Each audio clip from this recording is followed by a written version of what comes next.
Ready? Read.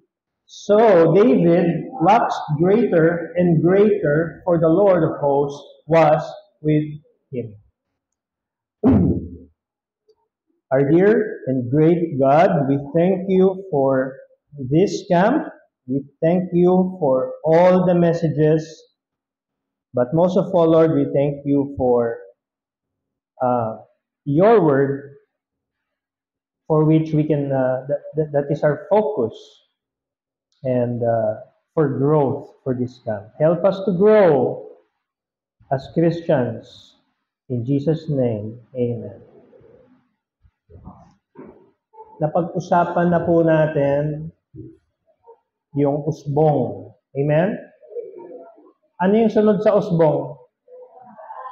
Usad. Sino dito ang makakapagsabi kung ano yung usbong? Ano muna tayo? Question and answer muna tayo, ha? Question and answer portion. Anong ibig sabihin ng usbong? Ano yung natutunan nyo sa usbong? Oh. Taas kamay. Ha? May prize. O sige, may prize tayo ngayon, ha? May prize tayo. Oh, may prize tayo, ha? 50 pesos na store credit. Pag tama yung sagot, ha? Pag mali, 50 pesos yung i-donate mo dun sa store, ha? Oh, hindi, biyo lang, O sige, sino? Usbong. Ano ibig sabihin ng usbong? Sige. Ayun. Oh. May nagbo-volunteer, oh. Volunteer ka?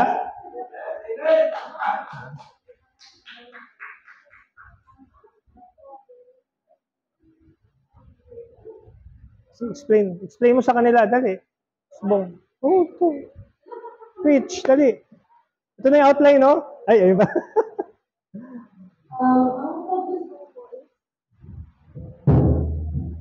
Ang focus ko is yung parang pinaka-start ko ng Christian is yung parang naglayak na naglayak ako ng gospel and you are on the starting line and yung usbong lang, usbong. Okay, thank you. Okay, thank you. Sige, mamaya bibigay ko yung store credit, ha? In short, utang. Store credit, utang. Usad. Sino naman na malakas naman ang loob na makakapag-volunteer? Sinong volunteer? Ayun, sa likod. May nakikita akong kamay doon sa likod. Usbong. Ay, usad. Sorry, usbong. Ha? Paano volunteer si Genesis? Nakita ko yung kamay. Ay, Genesis. Si Jem, eh. Di ba? Tamas yung kamay, eh. Sabi ko na nga, eh. Ano yung usad? Para po sa akin yung pag-usad yun. Kristyano mo na, pero bilang Kristyano mo, siyempre, hindi mo naman naiiwasan yung may gusto sa'yo sa buhay mo. Kung baga, di mo pa yung bago ko pa lang magiging mature sa akin sila. Okay. Yan. Utang ulit, ha? Jem. 50 pesos, ha? Okay. Gcash na lang. Okay. Ayan. So, ang pag-usbong, ewan ko kung nakita niyo yung illustration, Alam niyo ba na yung pag-usbong, sorry, babalikan ko lang. Alam niyo ba kung kayo ay nagtatanim, ang hirap ng pag-usbong, no? Depende sa seed, no? Depende sa seed kasi hindi naman ako farmer, no? Pero tanungin natin si Pastor, magaling to sa Ano po yung seed na matagal umusbong? Kasoy.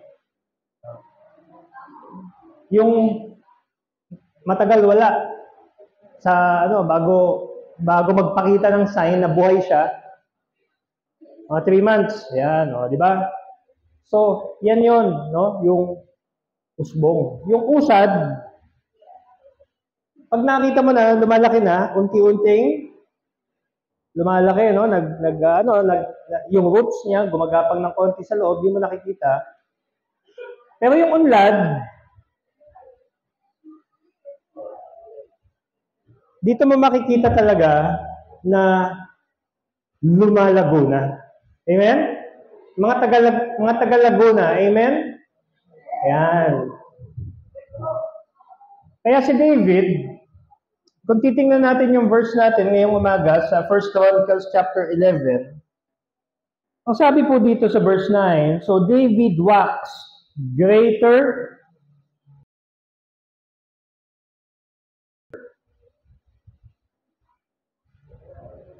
Gusto niyo bang malaman ang sekreto ni King David kung bakit siya lumago at umunlad at grabe naging successful? Hello? Andyan pa ba kayo? Wala na yata eh. May prize pa naman ako sa nakikinig. Ha?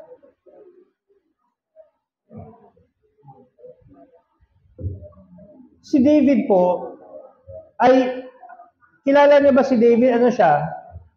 Characteristics ni David. He is a king. Ano pa? Queen. Ay, hindi pala. Ano? King? Warrior? Ikaw na lang lahat sumasagot eh. O, iba ba? Iba naman. Ha? Brave? Okay. Dito. May nadinig ako, musician. Sino nagsabing musician? Ha? Ha? O, ano pa si King David?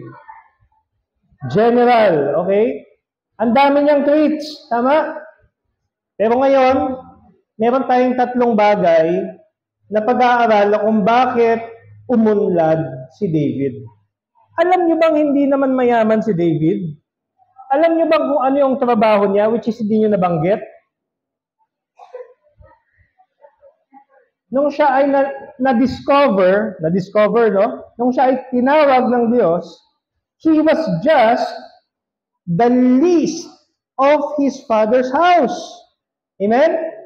Minamaliit nga siya ng mga kapatid niya. Parang tayo ngayon, no? Sino ba sa atin ang minamalaki dito? Wala. Lahat tayo, no? We feel, for some reason, meron tayong nararamdaman na buti pa sila. Amen? O kaya nararamdaman natin, kailan kaya ako pagpapalain? Amen? Kailan kaya dadating yung, this is it. This is what I have been waiting for. No? David was a humble shepherd. He was just doing faithfully what he loves to do. Ikaw, ano ang ginagawa mo ngayon? Well, I can tell that you are doing good because you are here. Not only because you are in the camp, but you are inside the worship place and listening and paying attention to God's Word. Are you paying attention? Pag hindi ka nag-amen, ibig sabihin hindi ka nagpe-pay attention. Amen? Ayun.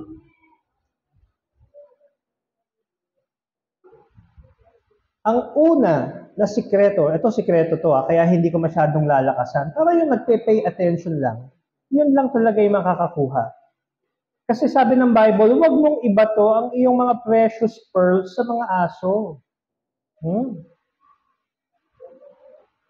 Kung ikaw ba ay may mamahaling kotse na worth 5 million na sports car, ipapadrive mo ba yon sa hindi marunong mag-drive? Ay hindi po. Opo. Tayo ng sikreto number 1. Si David, excited na ba kayo? Ang title pala ng message natin is making progress. Making progress. And the first thing that David did, that he did to make progress is number one, he surrounded himself men.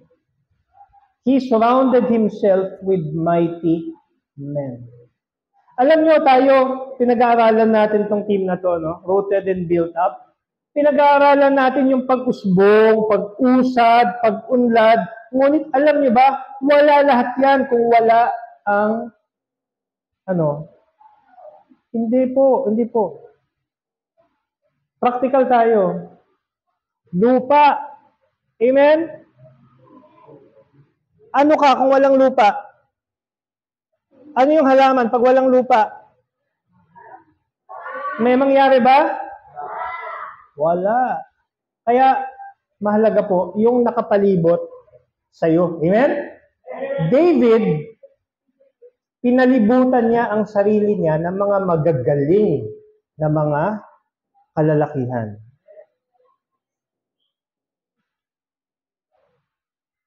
Ano yung mga characteristics ng mga mighty men? Verse 10, no? Yung kasunod lang, doon sa binasa natin, these also are the chief of the men, the mighty men whom David had, who strengthened themselves with him in his kingdom and with all Israel to make him king according to the word of the Lord concerning Israel. Gusto mong umunlad? Hindi pwedeng mag-isa ka lang. Hindi pwedeng, hermit ka lang na nagbabasa ka ng Bible mag-isa at nagpe-pray kang mag-isa. Maganda yan, magbasa ng Bible, mag-pray. But you need a support group. You need brethren of the same mind. Even pastors, kailangan nila ng ka-fellowship na mag-challenge sa kanila to dream bigger, to aim higher. And David had his mighty men. And you know what? If you read the Bible, if you read itong portion of Scripture, ang mighty men ni David may mga characteristics po yan. Number one is courage. No? Hanap ka ng mga taong matapang. Hindi yes men. Opo. No? Yung opo lang ng opo, hindi po. Si Jim Carrey lang yon. Yes men. No? And then, si David, ang characteristics ng mga mighty men niya, they were loyal. These warriors were fiercely loyal to King David. Sabi ni David, parang gusto kong uminom ng tubig mula dun sa kampo ng kaaway. Nadinig ng mighty men, alam nyo? Sabi ng mighty men, tara, kunin natin. Sabi ng hari, sabi ni David, nauuhaw siya, gusto niya yung tubig mula dun sa kampo ng kaaway. You know what? These mighty men went over there. Siyempre, hindi mo naman makuha yung tubig kung hindi ka makipaglaban. Paglaban sila at bumalik sila. And David said, hindi ko kayang inumin to. He poured the water as an offering to God. Now, most men have great mentors. Kilala niyo ba si pinag-uusapan namin kapon nila Pastor Butch Baro? Yung mga magagaling na mga tao ngayon, no? Mga billionaires. Si Steve Jobs, no? Brother Drummer, no? Kapon pinag-uusapan natin. Si Steve Jobs, kilala niyo, amen? Sino sinyong may iPhone, iPad, iMac, Iwan ko sa'yo. Ha? I don't know. Si Steve Jobs, alam niyo ba kung sino ang nag-influence sa kanya? Sino ang kanyang mentor? Ang pangalan niya ay Robert Friedland. Robert Friedland. Yung relationship nila is interesting It started nung bata pa po si Steve Jobs. Charismatic person, he played the role as a mentor to Jobs during the formative years of Steve. Umattend si Steve ng college sa Oregon, nag-drop out. Si Robert Friedman, nag-drop out din. Parehas silang drop out. No? At during this time, Friedland had a reputation for his visionary ideas. Okay? Si Friedland, meron siya mga ideas na kakaiba, na nagseset siya ng mga vision na someday ganito, Steve, no? Naiisip ko, sinishare niya yung vision niya kay Steve Jobs. And someday, Steve became a very successful and visionary leader. Guess where? Okay? Robert Friedman. Sorry, but I'm nowhere close to the. I can say is I am a product of many, and you too should be a product. You should learn from. I like listening to our pastor. I like listening to Francis Kong, to Peter Tanchi. I like listening to Eli. Joke lang. No? What you listen to. Amen? Yeah. If you do not,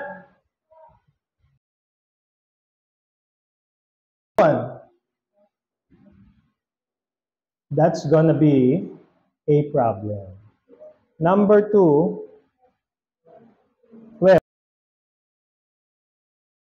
diba, surround yourselves with mighty men. No?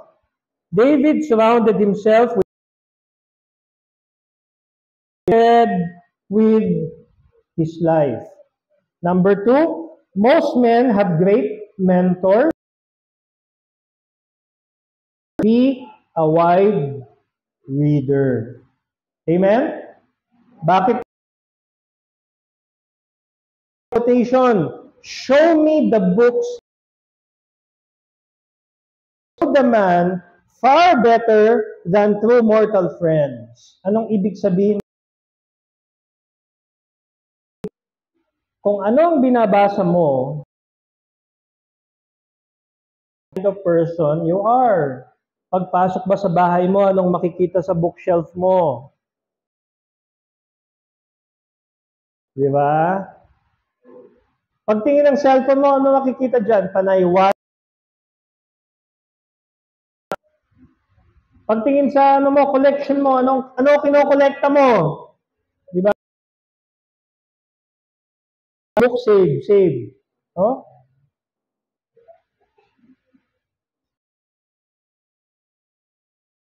Meron akong mga libro. Kasi nag-work ako sa isang evangelistic publishing company. Meron akong mga libro. Meron akong Bible pang ganito, pang preach. Maganda tingnan, ano? Kumikinang. Meron akong Life Application Bible, daming notes. Naaral ako sa Bible School, ang gamit ko noon ay Scofield. Parehas kami ni Pastor. Scofield, Study Bible. Yung Newberry. Books like parenting. I have about maybe 10 books. The covers. No? I've read all the covers. No? chapter 1. Meron din ako mga books on leadership. Science. Meron akong books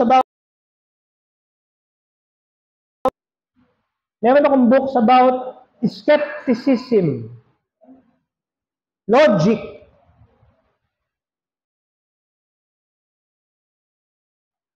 Be a wide reader. Read the Bible. Why? Read everything else. Then read history, science, classics of the current trends. Bakit natin kailangan the shoulders of giants? Alam mo, sabi ni Jordan Peterson, the book is a collection of experience of the author who took maybe 10 years or 13 years to write. For 1 week, life work sa kanya. Natuto ka sa kanya. The Bible was written and you are getting the privilege of wisdom from God's Word.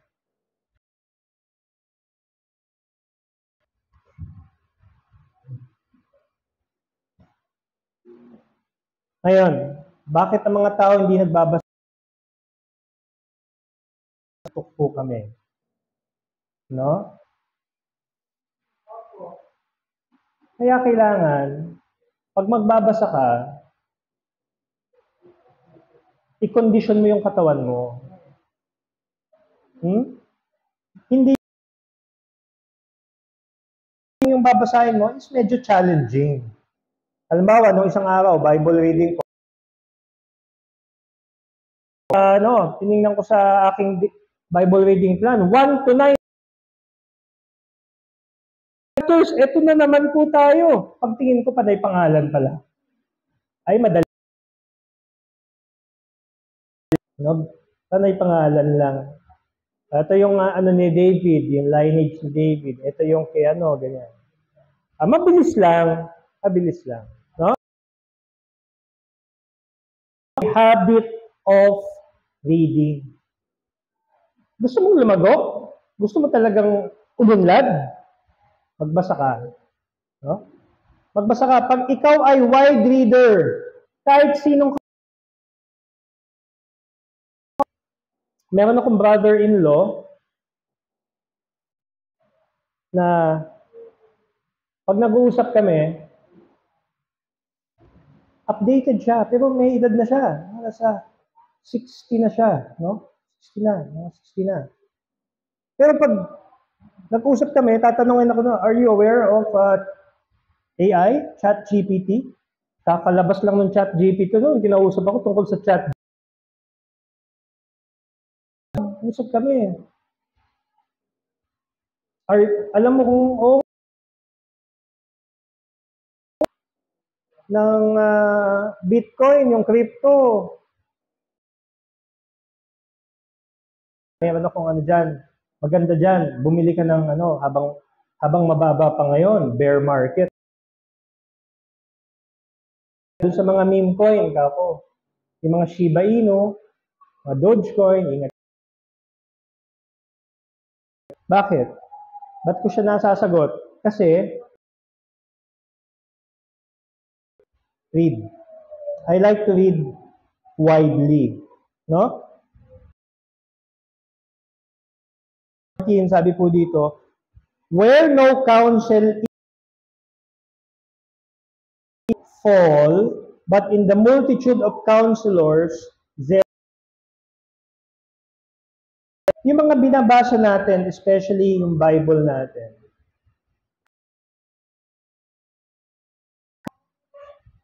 it gives us wisdom. So, David, hindi ko na sila iisa-isahin. Pero pangalawa, ito ito, bubulong ko lang ha. Bubulong ko lang. Seek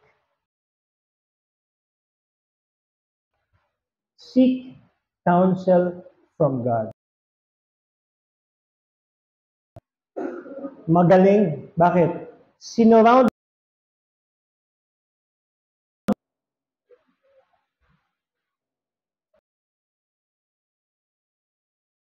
Hindi pa siya naging confident doon. Naging confident siya. 1 Chronicles chapter 14. Punta lang tayo ng ilang chapter. 14. Sabi po dito, verse 10.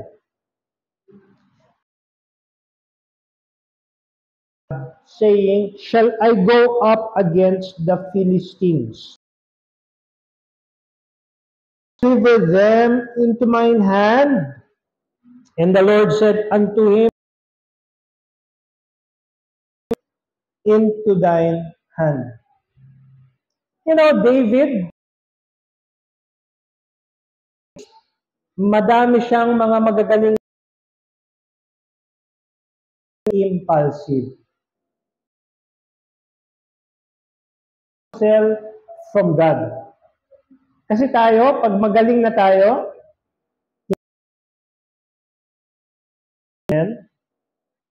sa tingin natin, kaya na natin. Tahan dito na tumutungtong na kayo sa first year high school, grade 7. Nasa secondary na kayo. Ang tingin nyo ngayon, ang dami nyo nang alam.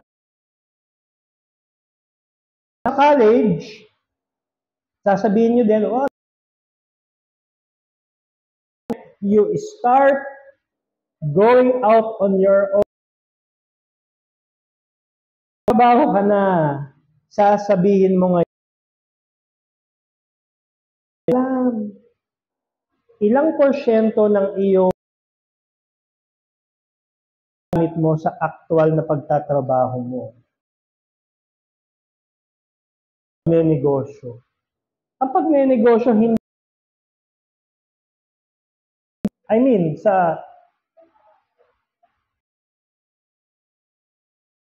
tinuturo yan. Halimbawa, mag-enroll ka sa business management. O kaya mag-enroll ang tuition doon, million. No? What is not knowing basics of, math and science and all that, to ask for help. Hello?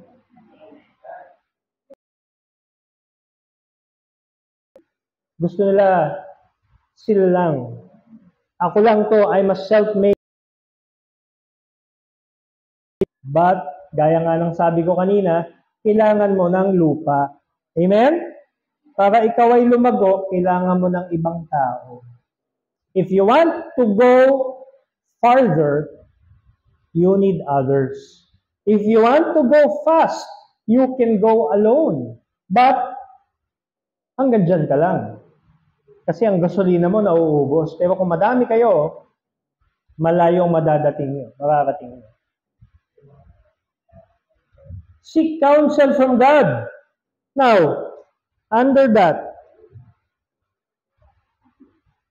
know God. How much do you know God? Pangalan niya, God. God the Father, God the Son, God the Holy Spirit. Baka nga hindi niyo pa alam yung ibig sabihin ng Jehovah Rapha. Pangalan ko, Rafael. Ano ibig sabihin ng Jehovah Rapha? God is good. Pero hindi yun ibig sabihin ng Jehovah Rapha. God is my healer. God is my healer. Okay? Jehovah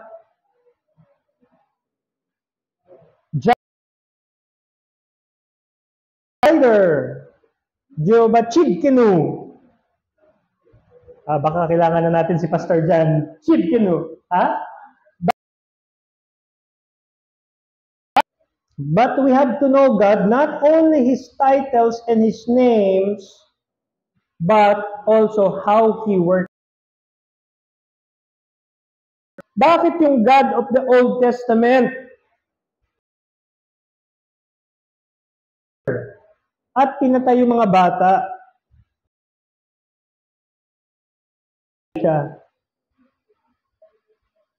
Sabi ng mga bata, anong sabi ng mga bata? Kaya kayo, mag-iingat kayo. Pag inaasar niyo ako, yung bigla na lang tanong sa inyo. Magagalit. No? No? How he thinks. And it starts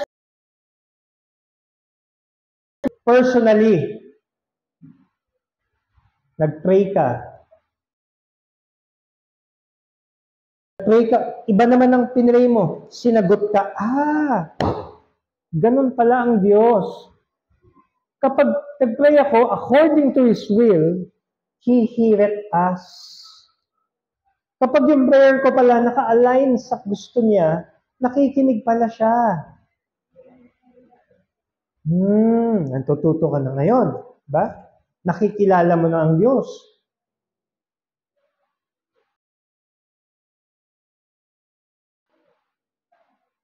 To know someone, take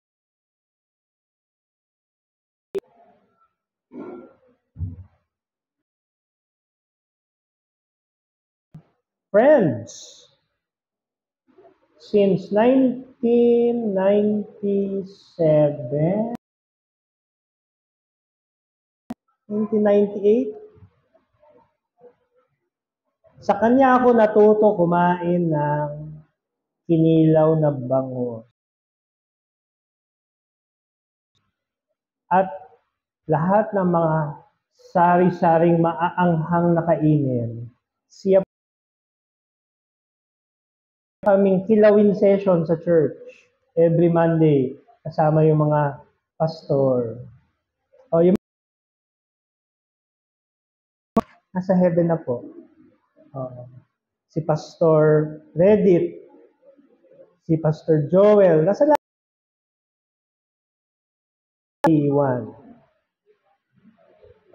At sa tagal po ng pagsasama namin ni Pastor, no? Kilala ako ni Pastor. Kilala ko rin siya. Pero, hello? Na pag nagsisinungaling ako, alam niya, kaya bawal magsinungaling sa asawa. Bawal. Amen, yan. It takes years to know God. Amen? Kaya mga anak, mga bata, napakapalad nyo. Sino dito ang below 30? Mayos ka. Below 13. Taas kamay, taas. Below 13. Bibigyan ko ng advice. Ayan, mga below 13. Napakapalad nyo. Below 20. Taas kamay, taas kamay. Ang daming sinungaling, no? Below 20. Yung mga below 20. Below 30. Taas kamay. Below 30. O may mga nakikita pa dito. Below 30. Below 40. Yan. Below 40. Yan o. Below 40. Yan. Below 50. Wala. Napakapalad ng mga bata-bata pa kayo na nakukuha nyo itong mga Alam nyo, madami na po tayong natulungan. Yung mga bata na pinayuhan natin, habang bata pa sila at sumunod, sila ay umunlad na. Amen? Gusto niyo bang umunlad? Ayaw niyo yata eh. Parang si Jabez, no? Sabi niya, ayoko na ng ganito, Panginoon. No? Enlarge. Sabi niya, enlarge my coast.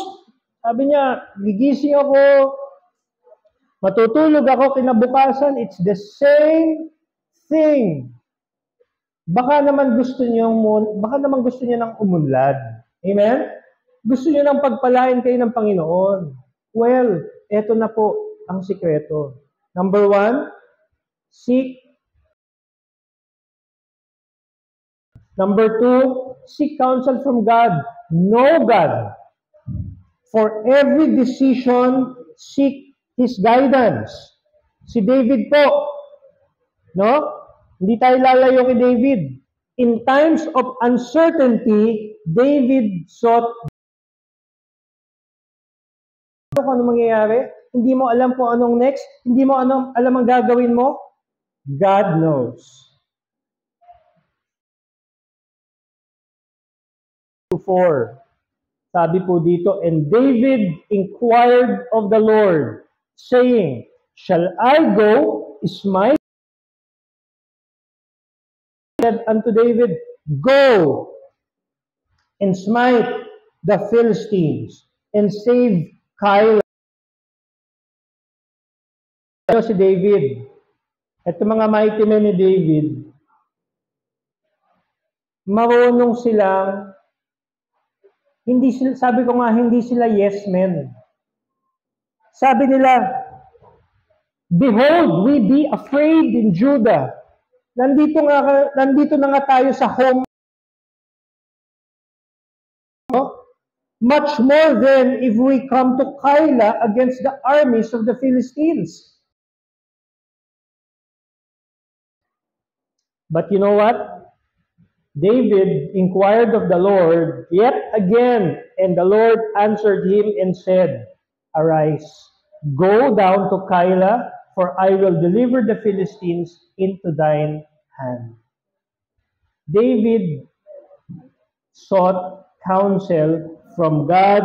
He sought His guidance again and again and again during his reign. Kahit yung mga mighty men yan, natatakot. Pero si David, nag-inquire sa Diyos, sabi niya, hindi, sabi ng Diyos, sugod tayo. So yung mighty men of David, dahil loyal sila kay David, go sila. You know?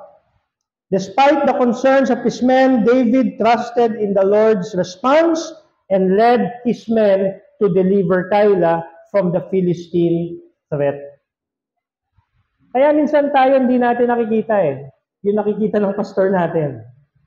Amen? Kailangan natin sumunod.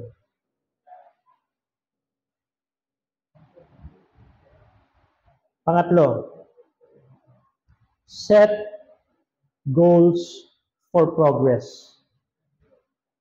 Pangatlong sikreto, set goals for progress. You want to make progress? Hello? Mag-set ka ng goal. 1 Chronicles chapter 22. Tingnan natin. Abante tayo.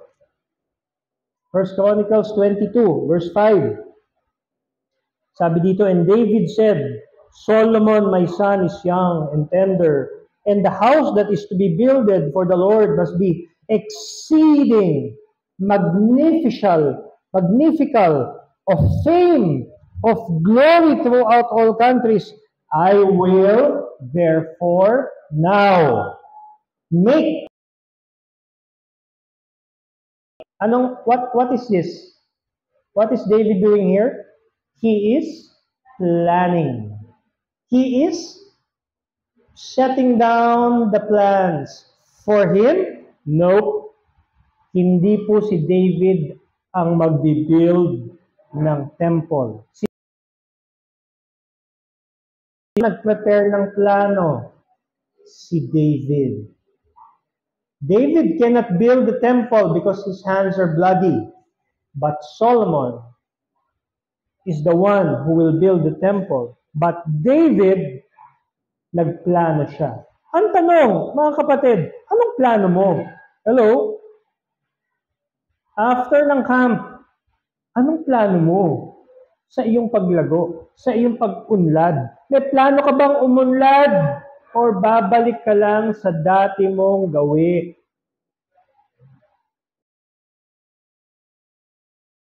Nga lang, hindi mo pa mapagplanuhan. Alam mo ang commitment sa Bible reading? Huwag kang matulog hanggat hindi ka nagbabasa. At number two,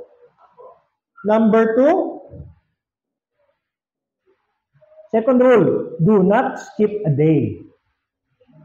Igawin mo yan. Huwag kang matutulog nang hindi nagbabasa. Pangalawa, pag matetempt ka na. Rule number 2, do not skip a day.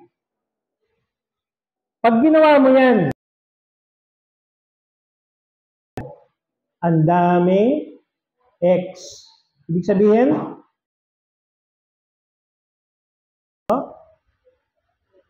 set goals. Bakit? Pag wala ka lang nagse-cellphone, tama? At pumunta ka sa at mag-scroll ka lang na mag-scroll. Uy, ayos to ah. Click. Yan. Before you know it, naka 10 minutes ka na. Buti kung 10 minutes lang. Amen? Before you know it, naka 1 oras ka na. There goes your time. Set goals for progress. Anything worth having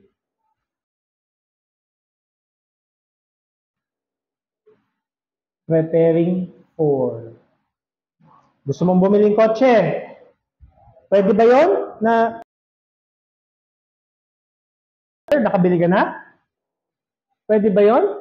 O kaya bahay after 1 year? Yung aking sasakyan, hulaan niyo kung gaano katagal years. Kung titingin-tingin ako, okay, aral-aral, compare, no? Kotse, ano kaya? Bibili ko second hand. Uy, 200,000. BMW. Wow, 200,000, 1990 model. Tingin sa akin ng tao nito, mayaman, naka-BMW ako eh. Di ba? Ay, hindi. Compare muna ako, compare. Uy! Honda Accord. Pinaka-high-end ng Honda. No? Honda City, Honda Civic, Honda Accord. Milyon. 340,000. Uy! Hanggang sa natututo ako. Kausap kay Pastor, kausap kay Brother Edgar, kausap sa mga kaibigan kong may sakyan, pagka ganitong kotse, magastos sa yan.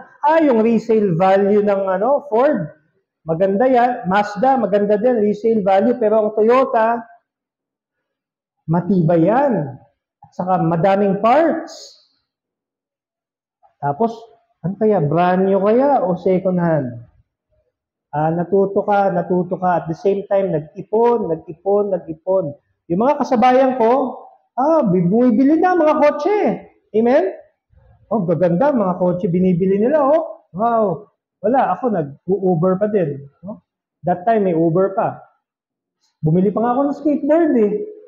Maniwala kayo, bumili ako ng skateboard. Para pagbaba ko sa Kalayaan, mag-i-skateboard na ako papasok. Totoo yan, FX ako, dala ko yung skateboard. Tapos mag-i-skateboard na ako, papasok, papunta ng building. Mga nakatatlong linggo lang akong ganun, tapos hindi ko nang ginamit. No? Pawis ako eh. No? Pero you know what? The Lord gave us a blessing. No? December 2017, may na-meet akong, nagtitingin ako sa Facebook. Kung titingnan mo kasi yung comparison board ko, ang dami ko nang kino-compare na sasakyan. Tapos na-meet ko yung tao na may-ari ng sasakyan. Nung tiningnan ko, 7,000 kilometers lang. Tapos may naipon na akong konti. Nag-down ako ng 5,000. Reservation fee. 5,000. Tapos after 1 week, sasakyan, nag-down na kami. Mga kapatid, wala pong interest. No? God save us from the high interests of owning a brand new car. Hindi po brand new yung aming sasakyan. Second hand. Pero nakuha namin siya na parang brand new. Wala kaming depreciation. Ang depreciation, sinalo ng first owner. After 2.5 years, tapos na po naming bayaran yung sasakyan. So, yung mga kasama ko, ang sasakyan nila, kotse, kasya 5. Ang sasakyan ko, kasya 7. Pero nakasakay naman kayo, di ba? Ilan tayo? Ang dami natin. Di ba? Para tayong sardinas. Ano po ang ibig sabihin nun? Ba't ko po shinare yun? Planning. If you want something, you cannot have it tomorrow. You cannot have it after 1 month. You have to plan long term. Ano ang gusto mo sa buhay mo? Set goals for progress. Because growth takes effort. Most people think growing spiritually is happenstance. Baka sabihin nyo, read your Bible, pray every day, and you grow. Pero hindi po mangyayari yan kung wala kang plano. Wala kang plano, wala kang Bible reading plan eh. Plano ko magbasa ng Bible. Sinabi mo yon. Pero hindi mo naman sinulat, hindi ka gumawa ng plano, hindi ka nag-print out ng papel. Amen? Nakakalimutan mo na kinabukasan, oo nga pala, no? The more you put into your growth, the more progress you will have.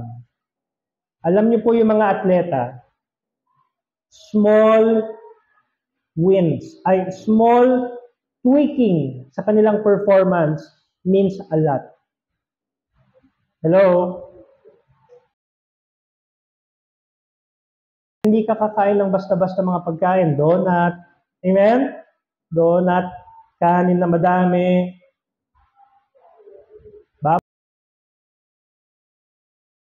Lechon. Aware sila, no? Magte-training ako eh. Kailangan ko protein. Protein kasi para ma-build yung aking mga muscles. No? Pag nag-sugar ako, yung madaming sugar, magka-crash yung aking aking energy levels, no? Aware sila doon. Spiritually, tayo, ganun din, no? Ganun din, iwas tayo sa mga sinful habits.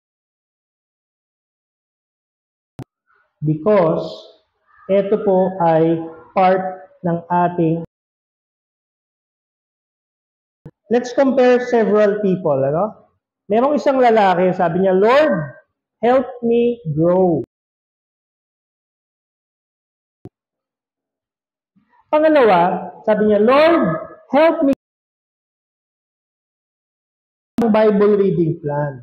Gumawa siya ng prayer plan, gumawa siya ng church attendance goals. Sabi niya,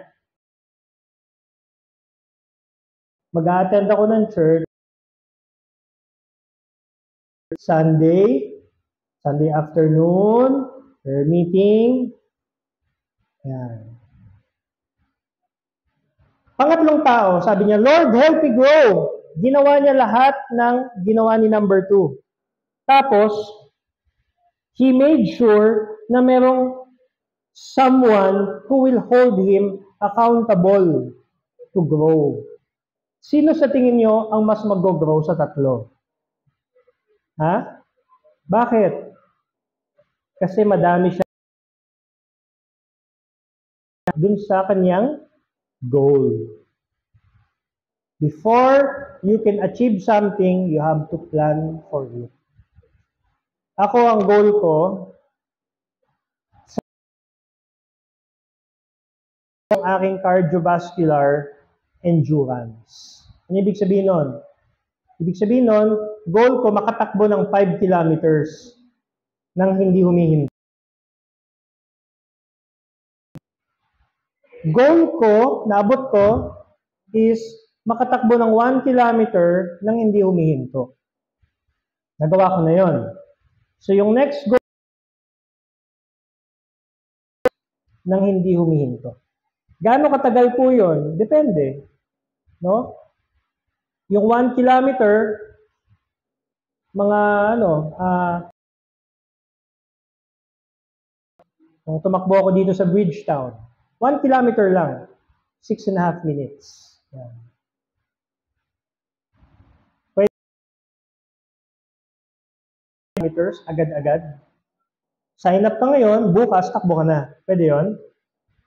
Injury ang aabutin mo. Sa spiritual life, ganun din po. No? Kailangan natin mag-lay ng foundation. Kailangan natin magkaroon ng tinatawag na base run. Nakita ko sa watch ko, sabi niya, mag-base run ka, 10 minutes per kilometer. Alam niyo kung paano yung takbo nun? 10 minutes per kilometer. Ganito lang, Ganito lang kabagal. Sabi mo, bagal naman yan. Ganun lang. For 6 weeks. Bakit? Kasi pinapalakas niya yung iyong mga muscles. Ganon din po sa spiritual. Palakasin mo muna yung iyong spiritual muscles sa pagiging faithful.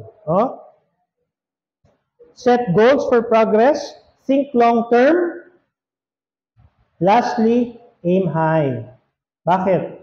Sabi sa Psalm 81 verse 10, I am the Lord thy God, which brought thee out of the land of Egypt. Open thy mouth wide, and I will fill it. Do not limit yourselves, but ask the Lord to give you a great vision, a great goal that you can accomplish for Him. Number 1, surround yourself with mighty men. Number 2, seek counsel from God. Number 3, set goals for progress. After doing this, trust God to give the increase. Sabi sa 1 Corinthians 3 verse 6 to 7, I have planted, Apollos watered, but God gave the increase. So then neither is he that planteth anything, neither he that watereth, but God that giveth the increase. Question is, how much do you want to grow? Second question is, how much work are you willing to put in? Amen? Gusto mo mag-grow? Gusto mong umunlad? Are you willing to put in the work? Kasi madali yung titingnan natin yung mga kumikita ng 300,000, 200,000 a month, mga businessman. Tingnan natin sila, uy, wow, ang ganda ng cellphone nila, ang ganda ng sasakyan nila. Pero kung titingnan mo din yung kanilang working hours, ay wow, 16 to 20 hours siguro, no? A day ang kanilang pinapasok. Spiritually, how much time do we put in para tayo ay lumago? Amen? Okay. Tayo po ay tumayong lahat. Hilingan po natin si Pastor na mag-close sa atin. Pastor Bong? Yan. Heavenly Father, we thank you so much sa mensahe at mensahero na ginamit niyo sa umagang ito. Habang lahat ay nakayo po at nakapagpamatay. There's something for you this morning. God is speaking to your hearts. Making progress. Kumusta ang iyong spiritual life? Ikaw ba ay nag-progress? Uusbong? Lumalago? O nanatili ka na bulsay? Don't be shy and don't be afraid for progress. Dahil yan po ay isa sa mga qualities ng mga anak ng Diyos. Na tayo po ay magkaroon ng progreso sa buhay Kristiyano po natin. Surround your people. Surround yourself with godly people. Read books. Good books. Especially the Word of God. So if there is something for you this morning and God is reminding you, feel free to come, talk to the Lord, ask God's help, that your Christian life will make progress day by day. You can tell God, oh God, give me faith one step more. Faith one step more, day by day, that I will make progress in my Christian life. Sige po mga kapatid, if there's something for you, God is speaking to your heart right now, feel free to come, talk to the Lord in prayer. Sige po.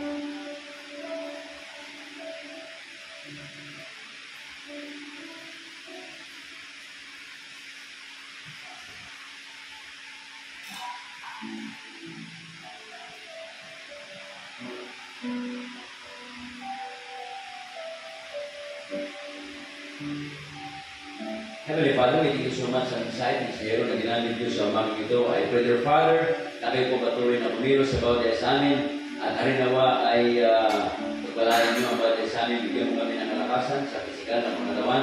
At the same time, sa spiritual na buhay po namin, kami patuloy na tumatag, tumibay ang aming pananampalataya. Lahat na ito aming dalangin at pagsalamatan sa madami sa pananalig Kristo, sa aming Diyos na Amen. God bless us all.